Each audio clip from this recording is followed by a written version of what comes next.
Hi, Mandalyn. Ashley here. I hope you're having a great weekend.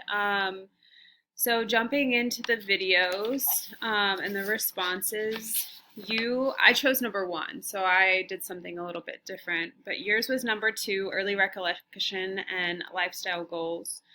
And you talked a lot about I chose number one, but I also was reading and talked a bit about the the parental influence on how we develop and how patterns are in our lifestyle is kind of arranged by the time that we're five. And I think that's theoretically, I think that can be pretty true.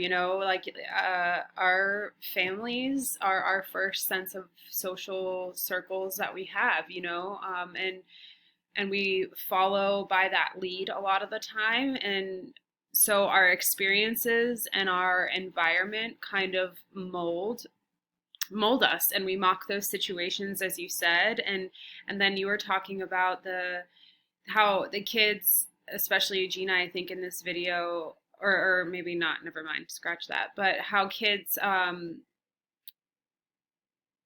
try to mock, but they're immature, so they don't use a lot of common sense. They use that private logic. And you reflected with that with number one, Dr. Carlson.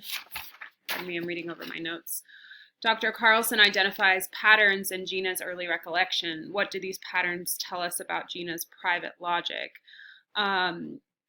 You talked about number one, selfishness, and how Gina did. She fully acknowledged that she was selfish and independent, and that she had a hard time appreciating other people because she kind of always does everything herself. And so there's that sense of, why do I need to appreciate them? I mean, I do it myself. I should appreciate myself because I'm the one that's doing it. So there's that sense of superiority, which I'm happy that you've done this video because it helps it make a little bit more sense for me. But yeah, so she just feels like this sense of not needing anyone and not having to appreciate the other people because she has done it all by herself. And I think that kind of reflects with her family. I think she was talking at one point about her mom and her dad, the relationship with them, and how I think I'm not sure if I'm remembering correctly, but I think her dad really didn't support her mom so much to be able to do work and do what she wanted to do. And so she feels this need to do it all herself because maybe she didn't see what her mom was able to do as a child. I don't know. I could be pulling at straws there. And then number two was Dr. Carlson suggests that Gina is almost selfish to a fault. What part of selfishness play in the wellness and pathology according to Adler? And this is where I also touched on families, and you said exactly what I said, quoted from the book, about how it's the parents' job to teach social interest. Sorry, my phone is going off. Social interest, and that those mistakes or things that aren't taught will come back to haunt us.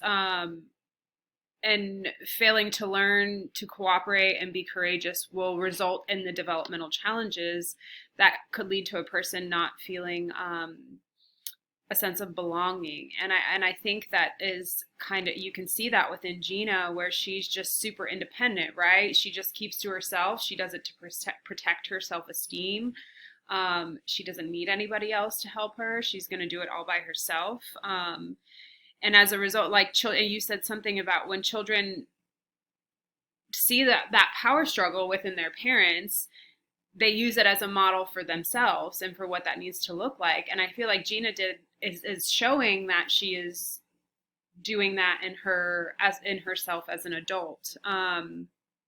I also really like that you brought in the societal biases with men and women, and how, Gina is just like, I don't need a man to, or I don't know if she necessarily said that, but she's trying to do everything by herself without the support of anybody else. And you talked about how, sorry, I'm just reading over notes. You talked about how Adler discussed being healthy and whole was to realize that not everyone is perfect, yourself or your partner.